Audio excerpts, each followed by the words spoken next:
días de penurias.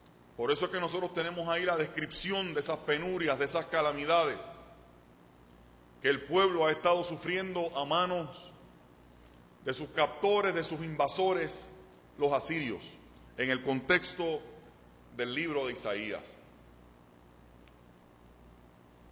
Y yo quisiera comenzar en esta mañana afirmando precisamente, hermanos y hermanas, la importancia que tiene precisamente el que nosotros volvamos a encontrarnos y a enfrentar en el texto bíblico este tipo de tránsito, de puente entre una realidad y otra. Lo hemos hecho ya en alguna que otra ocasión, un poco para repasar en esta mañana.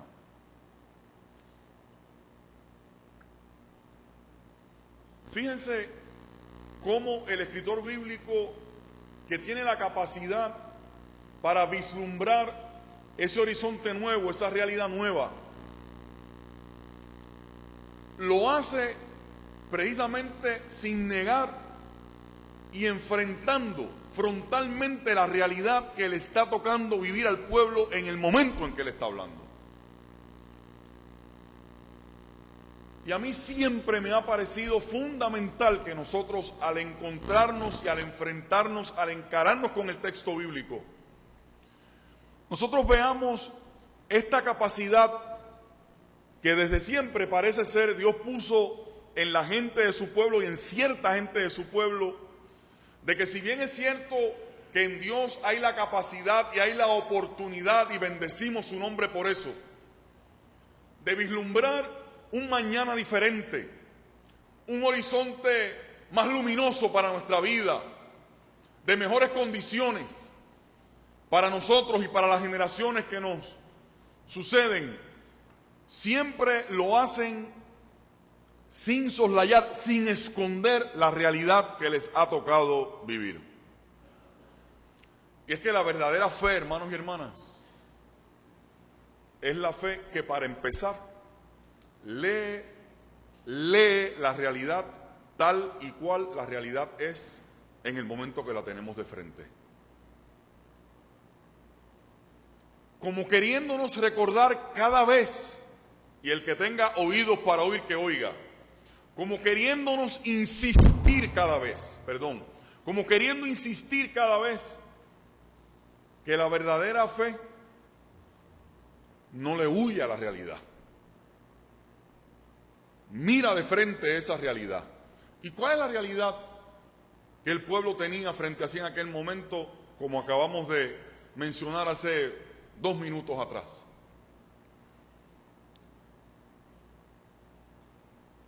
El pueblo ha sido invadido, el pueblo ha sido ocupado, hay un montón de gente que ha sido mandada a otros lugares, que se sienten en desgracia, en orfandad emocional y espiritual, que se sienten en desgracia, que se sienten desprovistos de todo aquello que les había dado algún sentido a sus vidas, fuera de su tierra, fuera de su gente, desarraigados, lejos de todo aquello que aman y que sirve de referente para que la vida tenga más color y más sabor. Pero interesantemente aquí, hermanos y hermanas, hay que hacer una nota de explicación un poco más profunda para que nosotros no nos perdamos. En este momento en que se está escribiendo esta parte de la profecía de Isaías, es menester que entendamos y que recordemos que es en el momento en que todavía el pueblo de Israel está dividido en 2 pedazos: el reino del norte y el reino del sur. Y pastor, ¿por qué eso es importante? Muy importante, muy importante, muy importante. Porque lo que se está diciendo aquí, hermanos y hermanas,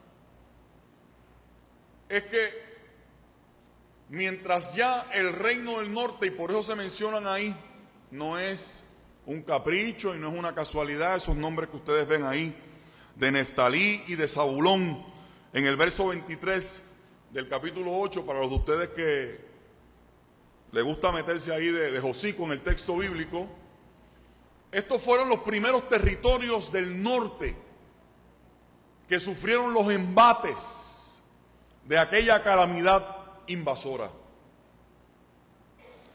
Y lo que se está diciendo en este texto, hermanos y hermanas, es anunciándoles a los del reino del sur que pronto ellos también van a correr la misma suerte que han corrido los del reino del norte. Que ya mismito a Judá, que era como se llamaba el reino del sur, que ya mismito a Judá le va a ocurrir lo mismo que ya le ha ocurrido a la otra parte del país.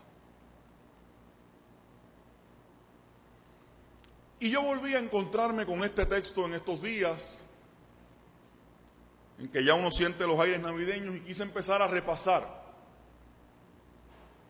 Y cuando me encontré con eso, hermanos y hermanas, pensé que este texto nos proveía una excelente oportunidad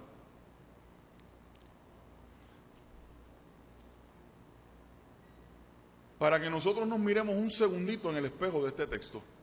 Un segundito, hermanos. Fíjense lo que estoy diciendo. Al reino del sur, a quienes todavía no le habían sacado la alfombra de debajo de los pies, escúcheme, y que tenían, como precisamente se revela en otros textos de la Escritura que no hay tiempo hoy para discutirlos, y que vivían siempre un reino y el otro, vivían siempre en el filo de la navaja, escuché, en el filo de la navaja de esa tentación,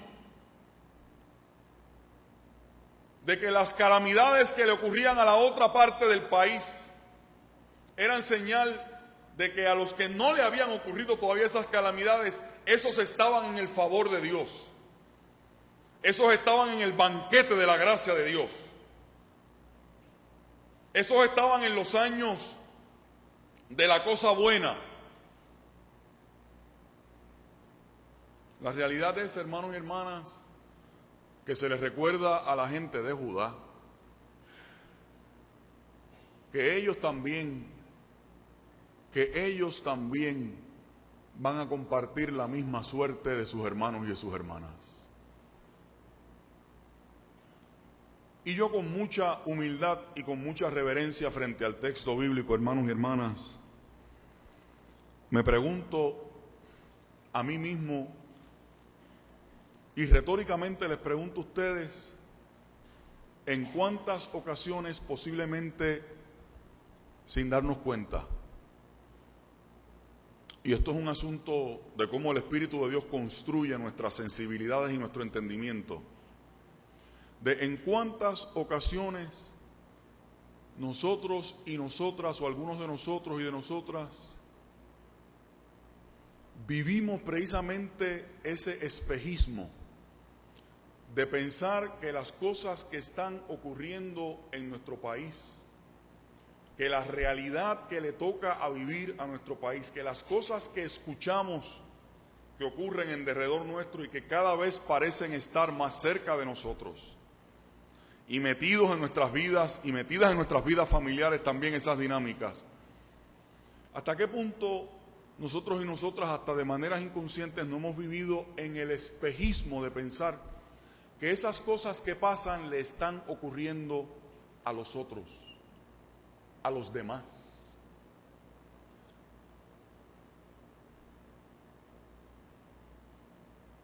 Que aparte de que eso apunta al peligro de la apatía y de la indiferencia, apunta en sí mismo a un peligro de mucho mayor calado, y es precisamente ese, el vivir en el espejismo de pensar que las cosas que escuchamos que ocurren en nuestro país, eso como que le ocurre a los demás, eso tiene consecuencias sobre los otros.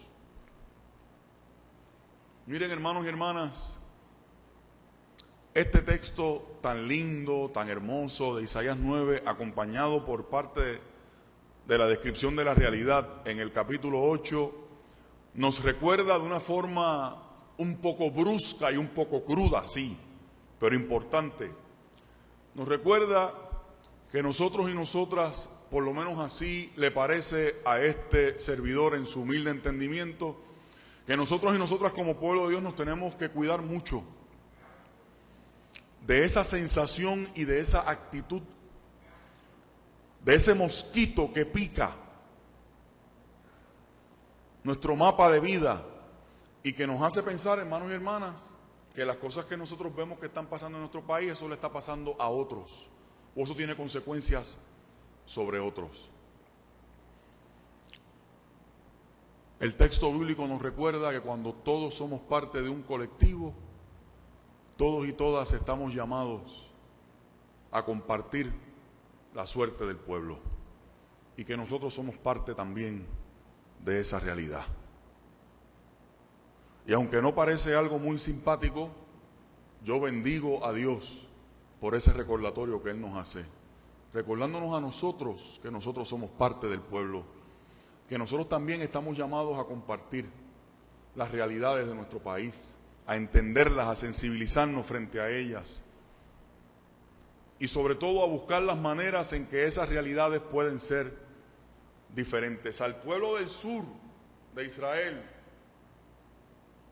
es como si le hubiesen alado un poquito así la sotana y le hubiesen dicho: hey, no te preocupes, que lo tuyo también viene pronto.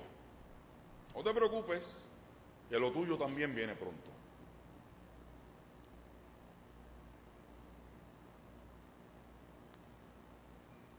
Y miren, hermanos, yo no les quiero dañar la mañana, pero es que es importante que nosotros nos podamos disfrutar. Que para que realmente nos disfrutemos esa visión de Isaías 9, que para que nosotros realmente nos podamos apoderar y apropiar de los contenidos de ese horizonte nuevo, nosotros lo hagamos, pero no desde el espejismo, sino que nosotros lo hagamos desde el entendimiento de la realidad, que el propio profeta, antes de empezar el capítulo 9, dice lo que dice en el capítulo 8. Lo que les estoy diciendo, hermanos y hermanas, es que nosotros y nosotras como cristianos no podemos vivir en ese espejismo. Y que nosotros también nos tenemos que sentir responsables y nosotros también nos tenemos que sentir partícipes de esas realidades, sea cuales fueren, de las que vive el colectivo del cual nosotros somos parte. Y yo le doy gracias a Dios, porque el asunto de ser pueblo y pueblo de Dios es en las buenas y es en las malas también.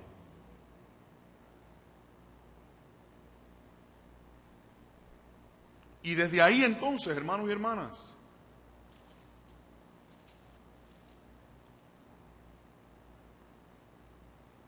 desde la plataforma de esa realidad dura,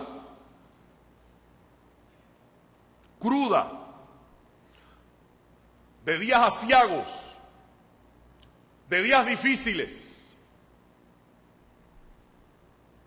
Y como uno es pastor, hermanos y hermanas, miren, aquí en medio de nosotros en esta mañana, aunque las realidades no son absolutas, pero ¿cuántos de los que están aquí en esta mañana, como pregunta también retórica, precisamente pueden sentir que en este momento de sus vidas están en los días duros, en los días aciagos, en los días de penumbra? Yo le voy a leer otra vez la descripción que hace magistralmente esta versión.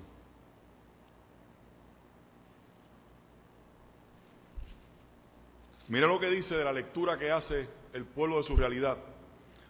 Todo es aprieto y oscuridad sin salida. Verso número 22. Y escuche esta frase tan terrible, pero tan hermosamente descriptiva dentro de lo terrible que es: angustia y tinieblas densas. Y oiga esto: sin aurora. Sin aurora. Yo no sé a cuántos de ustedes al escuchar eso, inmediatamente les viene a la mente aquello que decía precisamente el vidente en Apocalipsis. Dice sin aurora. Y al final de todas las cosas se dice que la propuesta de Dios es hacer un cielo ¿qué? Un cielo sin aurora, un cielo sin luz, un cielo sin posibilidades. Dice que es un cielo ¿qué? Dice que es un cielo nuevo y que es una tierra nueva. Pues aquí no parecía haber mucho break para eso. El profeta describe el momento diciendo que es una instancia sin aurora. No habrá salida para la angustiada. Y entonces dice, el pueblo que caminaba a oscuras, el pueblo que caminaba a oscuras, el pueblo que sentía que estaba sin aurora, el pueblo que sentía que las tinieblas eran densas, ese pueblo vio una luz intensa. Los que habitaban un país de sombras se inundaron de luz. Y yo quiero recordarle en esta mañana a la comunidad de fe aquí reunida, y permitiéndome hacerlo de una forma particular a aquellos que estando aquí en esta mañana pueden sentir que haya algún asunto de sus vidas, algún renglón de su vida personal o de su vida familiar, de su vida profesional, de su vida económica tal vez, del renglón que sea de su vida, en ese bosquejo que hacemos de lo que son los diferentes apartados de nuestra existencia. Yo quiero decirle en esta mañana a la iglesia y a quien lo pueda necesitar de forma más específica, que si usted siente en el día de hoy o en esta época del año o en el momento que sea, que hay alguno de esos renglones de su vida que anda en tiniebla densa, que parece no haber una aurora, que parece no haber una posibilidad de algo diferente, que le luce en este momento que todo es un callejón sin salida, sin ninguna otra posibilidad. Yo les quiero recordar, hermanos y hermanas, que nosotros, a pesar de lo que nos puedan decir por eso, nosotros seguimos creyendo que en Dios siempre hay la oportunidad de que los que estamos en tinieblas veamos la luz. Y de que la parte de nuestras vidas que se encuentre en oscuridad pueda recibir el beneficio de esa luz intensa que nosotros seguimos proclamando que proviene de la presencia de Dios en la vida nuestra, del Emanuel, del Dios con nosotros. Bendito sea el nombre del Señor.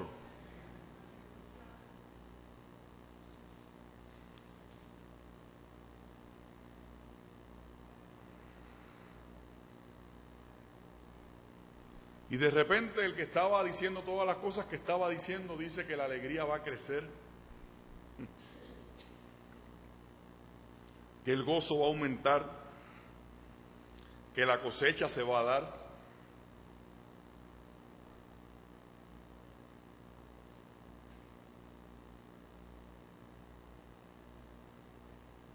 Porque la vara del opresor y el yugo de aquel que le sojuzgaba, la bota de aquel que procuraba únicamente su mal, ya no va a estar presente.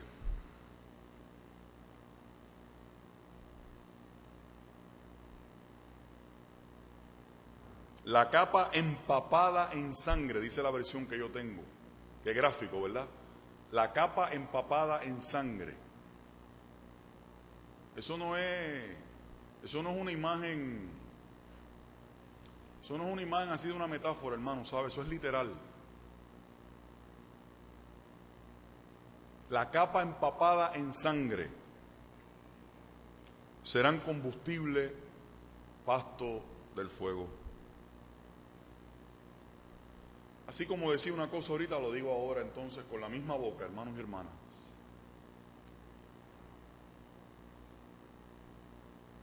Dios no pretende engañarnos. Dios no pretende vendernos falsas ilusiones. Dios no pretende vendernos un boleto rumbo a un espejismo. Como si las cosas cambiaran así, de golpe y porrazo. Yo tampoco pretendo engañarlos a ustedes. Pero lo que yo no puedo dejar de decir en esta mañana, y lo que no voy a dejar de decir nunca mientras tenga vida, es que el Dios en el que yo creo es el Dios que tiene la capacidad para de las calamidades y de las penurias ayudarnos a construir realidades nuevas. Dios no nos quiere engañar, pero lo que yo no voy a dejar de decir en esta mañana y no voy a dejar de decir nunca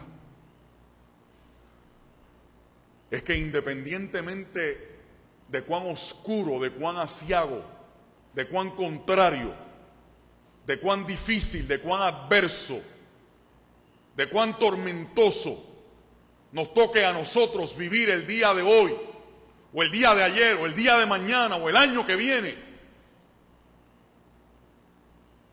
que independientemente de eso, hermanos y hermanas, nosotros siempre vamos a afirmar nuestra fe en el Dios que nos da a nosotros también la capacidad, que no solamente es que Él la tiene, sino la belleza es que Él a nosotros y a nosotras nos da la capacidad y el sentido de compromiso y de responsabilidad para saber que nosotros con la ayuda de Él, pero también con nuestro esfuerzo y con nuestra voluntad empeñada en el proyecto, que nosotros con la ayuda del Señor también tenemos la capacidad para hacernos cómplices de este Dios, de que se puede construir una realidad distinta a la que vemos en el día de hoy.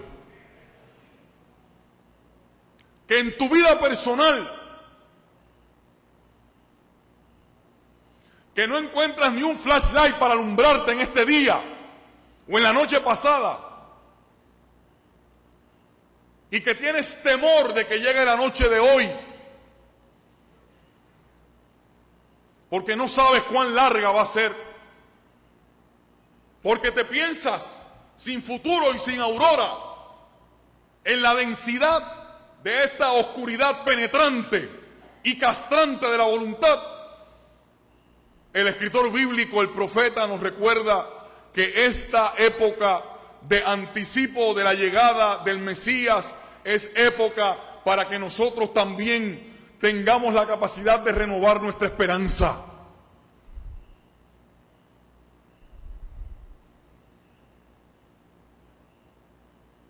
De creer que sí hay una aurora mañana. Bendito sea el nombre del Señor.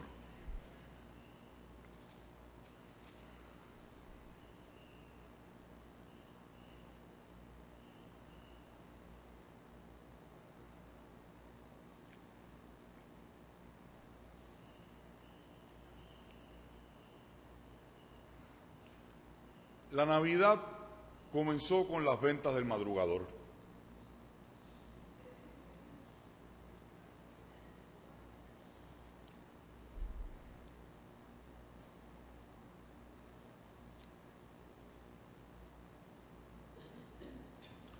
La Navidad comenzó con una madre haciendo una fila de madre que cargaba un hijo en los brazos, que estaba febril, y dijo que ella necesitaba estar allí aunque el hijo estuviese con fiebre porque ella tenía que comprar un plasma.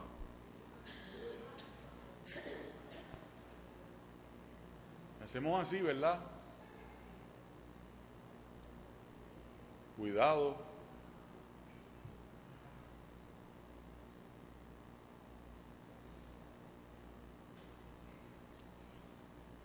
Porque yo no estoy demonizando a esa mujer, si es lo que usted piensa que yo estoy haciendo.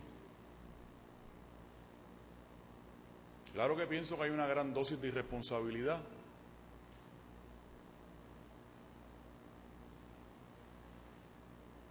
O en la pareja que tenía un niño de 15 días y los paramédicos le dicen, papá y mamá, ese niño no puede estar aquí.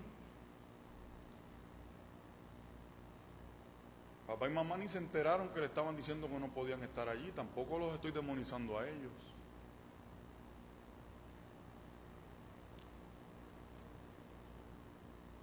Porque utilizando de alguna manera responsable el espejo de la situación que está aquí, con lo que estaba diciendo al principio, ¿ve? Que aquí no estamos hablando cosas inconexas. Por eso el sermón hay que escucharlo todo.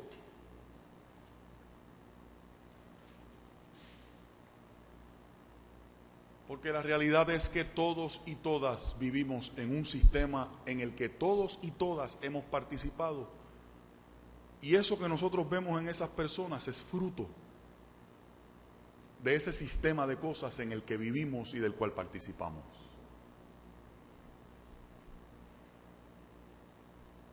Ya el pastor se puso medio pesado.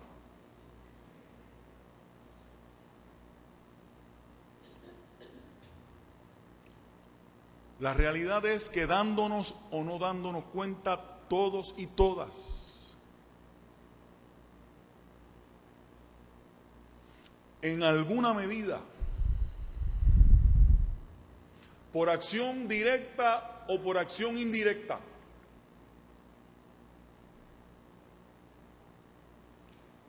hemos participado de la creación y de la construcción de esos tipos de mentalidades.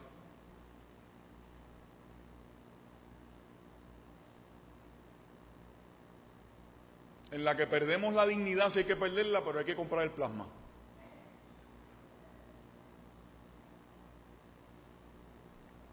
Sabe Dios si para ahogarse 20 pesos.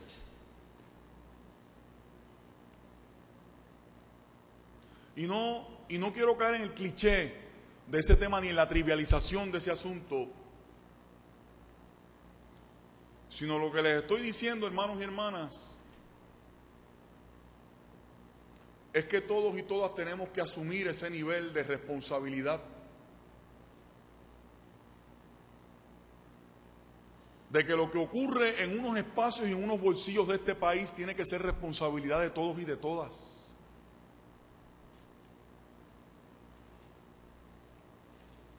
De que mientras haya esta cultura del mantengo en Puerto Rico en la que se ha perdido la ética y el amor por el trabajo,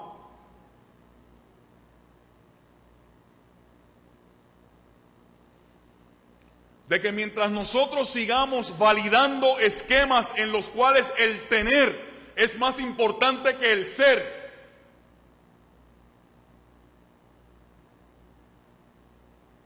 los capítulos presentes y próximos de nuestra vida como pueblo, hermanos y hermanas, están escritos ya, si es así.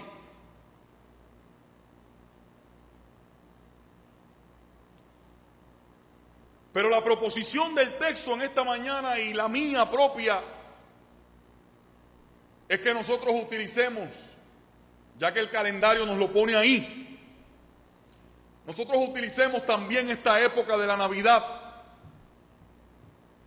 para, comenzando en nuestros espacios más íntimos, domésticos, conyugales, familiares, comunitarios, por algún sitio, hermanos y hermanas, nosotros tenemos que seguir plantando una semilla de resistencia. Aunque la voz, la mía o la nuestra, sea una voz en el desierto, lo voy a seguir haciendo. Nosotros tenemos que seguir plantando esa semilla de resistencia de que hay otras maneras de ver y de valorar la vida. Así como aquí se vislumbra otra realidad, otra forma de construir esa realidad, nosotros también tenemos que insistir con nuestra palabra, pero sobre todo con nuestro ejemplo coherente, consistente. Nosotros tenemos que sembrar esa semilla de resistencia para que cada vez haya más gente que pueda apropiarse de esa forma distinta de ver y de valorar la vida.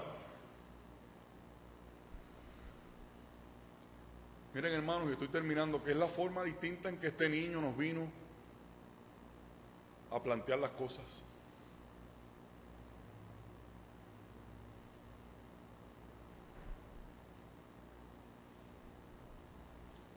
Miren dónde está, que es la locura, es la locura. La locura de la que cada vez estoy más enamorado. Así lo digo sin empache alguno. La locura de la que cada vez estoy más enamorado. Toda esa realidad, cualquiera podría haber pensado leyendo el texto que es gracias a una fuerza avasalladora, a una fuerza sobrepujante, a una fuerza sojuzgadora, a una fuerza con mollero.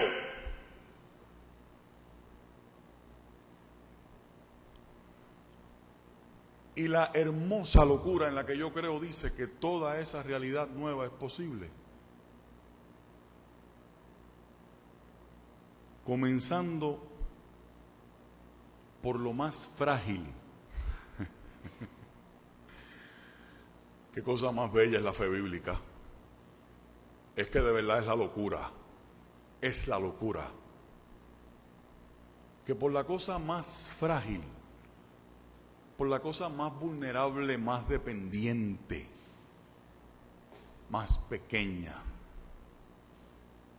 sin posibilidades por sí mismo, toda esa realidad nueva comienza porque un niño nos es nacido, un hijo nos es dado. Yo no sé ustedes, pero yo alabo el nombre de Dios por eso.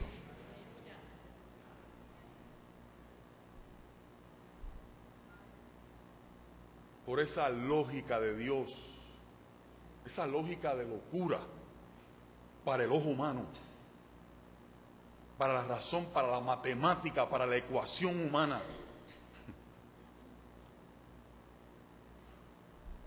Cómo las grandes transformaciones, los cambios más permanentes y más significativos, más duraderos, más sólidos, más fundamentados, más arraigados, los mejores cimentados comienzan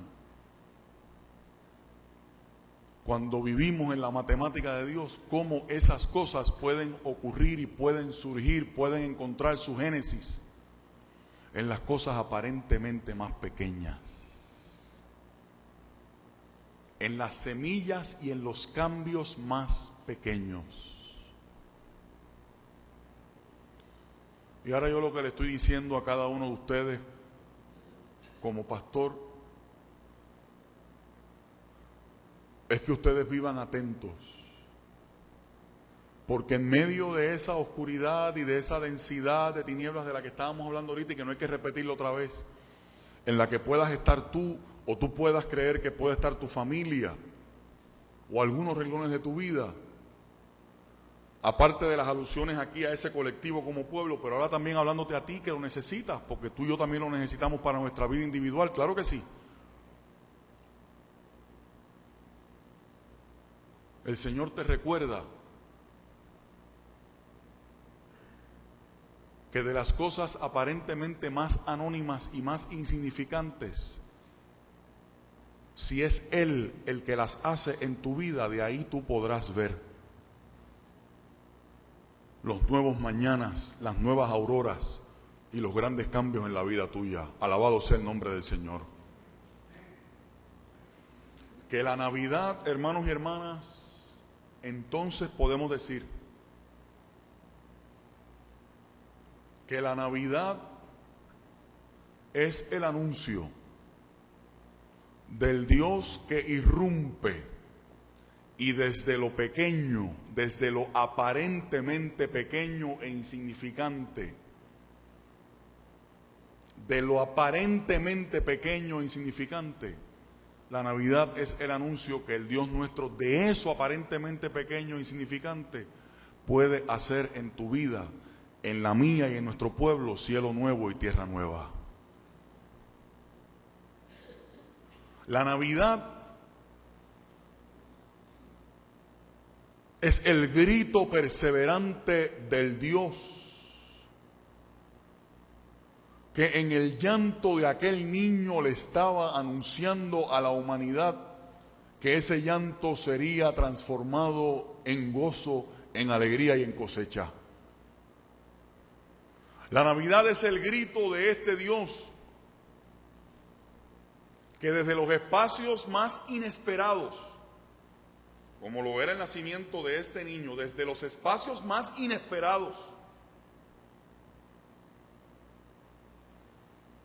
desde ahí Dios tiene la capacidad para generar fuerzas nuevas y desatar fuerzas nuevas. Alabado sea el nombre del Señor.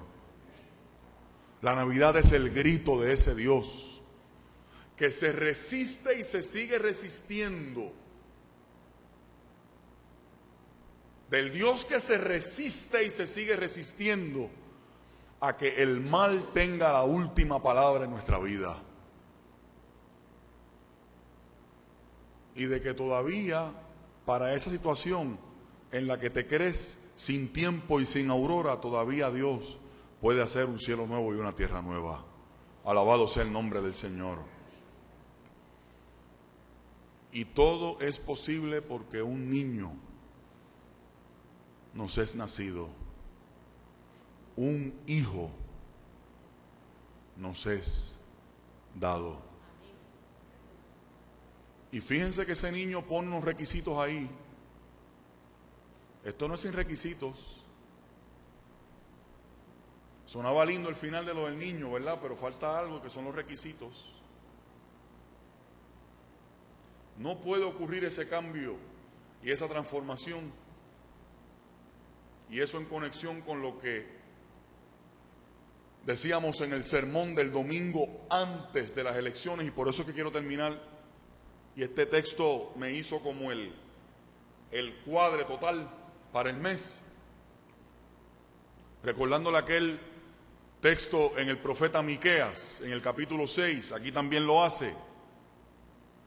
Dice también que tiene que haber justicia, equidad y derecho para que esa realidad sea posible. En la medida en que Dios nos vea a nosotros del lado de la justicia, de la equidad y del derecho, nosotros también vamos a recibir la asistencia del Señor. ¿Decimos amén a eso, hermanos? En la medida en que Dios te encuentre y te vea a ti y me vea a mí del lado de la justicia y del derecho, leas el texto ahí de Isaías, ya en el verso 7, versos 6 y 7, dependiendo de la versión que usted tenga, equidad, justicia, derecho, acceso de los bienes para todos y para todas. En esa medida, hermanos y hermanas, es posible que un día encontremos que ninguna mamá con un niño febril esté en la fila de madre de la venta del madrugador. Si nos ponemos del lado de la equidad, de la justicia y del derecho. Que Dios nos bendiga, hermanos y hermanas.